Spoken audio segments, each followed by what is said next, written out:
Assalamualaikum dan salam sejahtera buat semua. Kembali bersama saya Ustaz Faisal dalam subjek Reka Bentuk Teknologi tahun 5 pada tajuk Asas Pengatur Caraan. Baiklah, objektif kita pada kali ini adalah yang pertama, menyatakan struktur kawalan pilihan dan ulangan dalam pengatur caraan. Yang kedua, menghuraikan struktur kawalan pilihan dan ulangan dalam algoritma. Baiklah, pengenalan. Kamu boleh rujuk buku RBT tahun 5, muka surat 38 dan 39 sebagai pengenalan pada tajuk kita kali ini.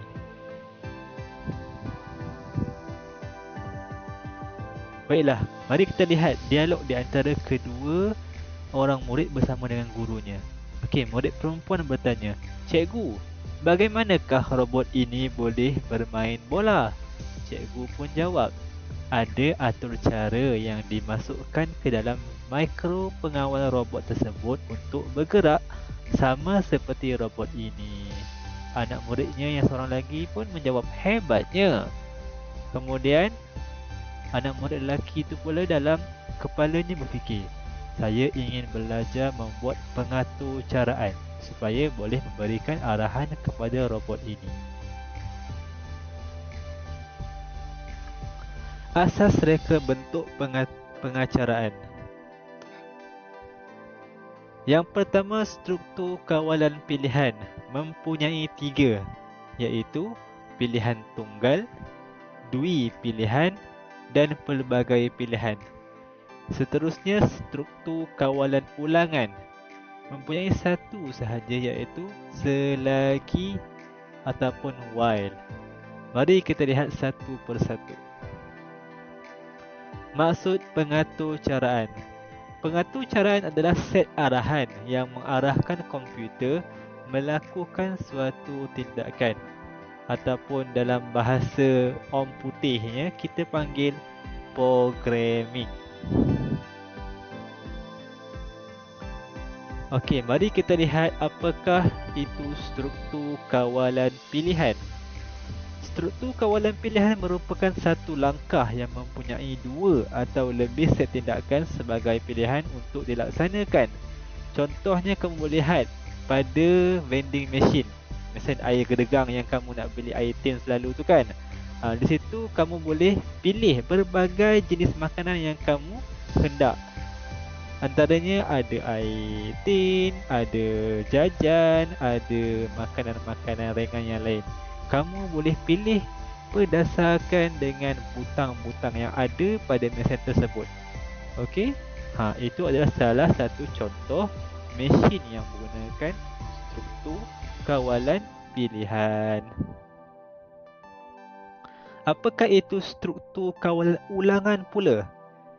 Struktur kawalan ulangan bermaksud satu set tindakan yang sentiasa berulang sehingga syarat tersebut dipenuhi.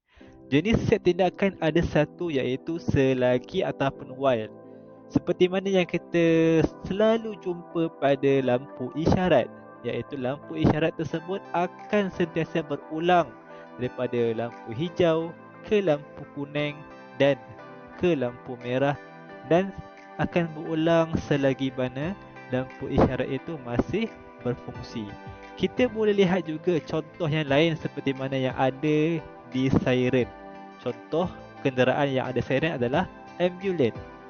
Selagi mana ambulans itu bergerak dan dibunyikan siren, selagi itulah siren itu akan berbunyi sentiasa, diulang-ulang berbunyinya sehinggalah ambulans tersebut berhenti ataupun dihentikan sirennya. Baiklah, seterusnya kita lihat pula kepada struktur kawalan pilihan dan ulangan dalam algoritma. Apakah itu algoritma? Algoritma ialah tata cara langkah demi langkah dalam penyelesaian masalah dalam masa yang terhingga. Maksudnya di sini adalah bagaimana kamu hendak menyelesaikan masalah mengikut tata cara daripada A sehinggalah Z. Seterusnya, struktur kawalan pilihan mempunyai pseudocode. Apakah itu pseudocode? Pseudocode itu adalah satu set pernyataan yang menyerupai bahasa atau cara komputer. Kita boleh lihat di belah kiri skrin. Okey, dia ada pseudocode dia yang dimulai dengan mula. Okey, mula masuk ke dalam perpustakaan, kemudian cari buku yang dikehendaki. Jika buku dijumpai, maka pergi ke kaunter untuk dipinjam. Tamat jika keluar dari perpustakaan. Maksudnya, pseudocode ni akan biasanya dimulai dengan mula dan diakhiri dengan tamat. Baiklah, kita tengok contoh situasi yang menggunakan struktur kawalan pilihan. Jonis mengajar Alia proses meminjam buku. Alia perlu masuk melalui pintu hadapan dan mencari buku yang dikehendaki. Apabila telah menjumpai buku tersebut, Alia perlu membawa buku berkenaan ke kaunter untuk dipinjam sebelum keluar dari perpustakaan. Baiklah, di sini kita boleh lihat carta Ali yang telah dibina dalam menyelesaikan ataupun menjelaskan situasi yang disebutkan sebentar tadi. Baiklah, mari kita lihat. Carta Ali dimulai dengan mula sehingga masuk ke perpustakaan. Selepas itu cari buku, jumpa buku yang dikehendaki. Tapi kalau jika tidak jumpa, keluar terus dari perpustakaan. Ataupun sekiranya jumpa buku yang dikehendaki, pinjam buku di kaunter pinjaman, seterusnya barulah keluar dari perpustakaan. Tamat. Okey, baiklah. Jika kita melihat carta Ali, ia mempunyai simbol-simbol tertentu. Okey, dan simbol-simbol itulah memainkan peranannya yang tersendiri. Langkah-langkah menulis pseudocode. Yang pertama, tulis kenyataan mula. Seperti yang saya katakan sebentar tadi, mesti ada perkataan mula. Kemudian baca input, iaitu isi dia. Okey. Yang seterusnya, yang ketiga, iaitu proses arahan input. Proses yang kita hendak jalani sepanjang perkara itu berlaku. Seterusnya, nombor 4, papar output. Okey. Dan apakah kesan daripada proses tersebut. Dan seterusnya, yang terakhir, kita tamatkan dengan kenyataan tamat.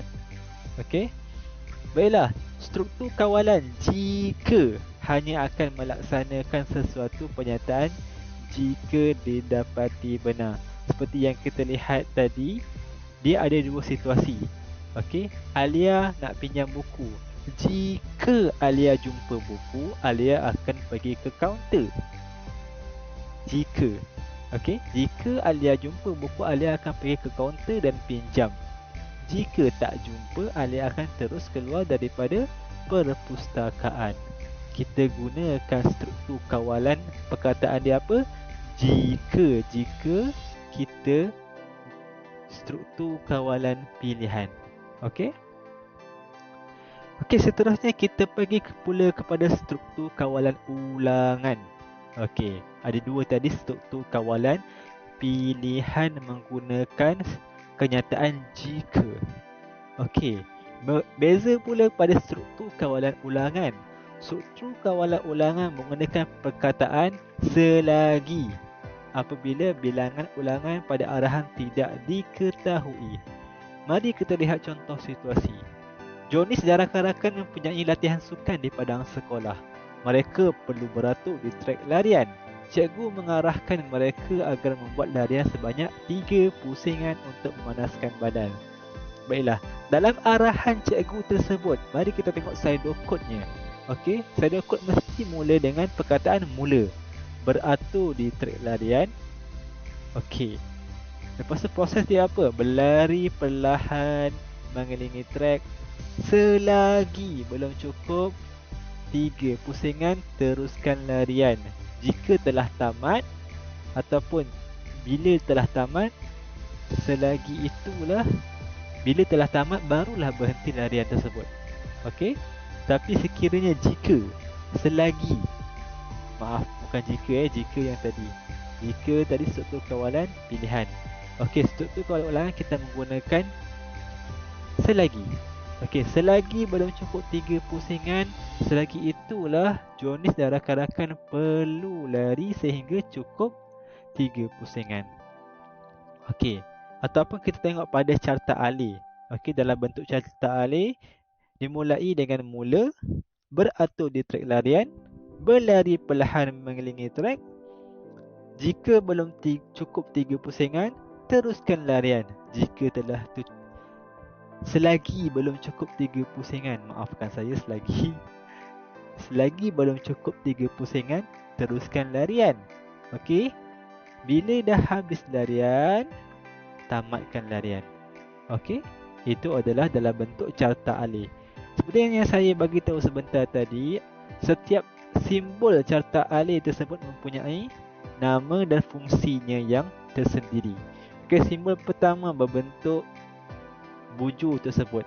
Namanya adalah terminal mula atau tamat. Kita menggunakan simbol mula dan tamat menggunakan simbol berbentuk demikian yang mempunyai fungsi permulaan atau penamat sesuatu carta alih.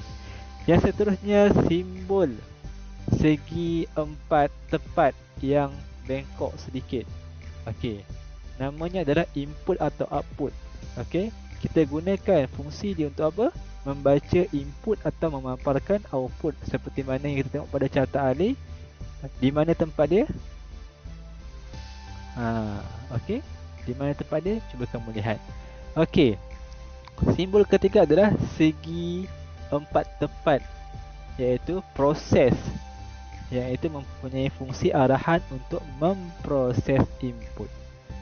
Okey. Simbol yang keempat adalah segi ataupun kita panggil diamond. Okey, diamond namanya adalah untuk syarat dan fungsinya untuk menguji syarat. Simbol yang terakhir, anak panah.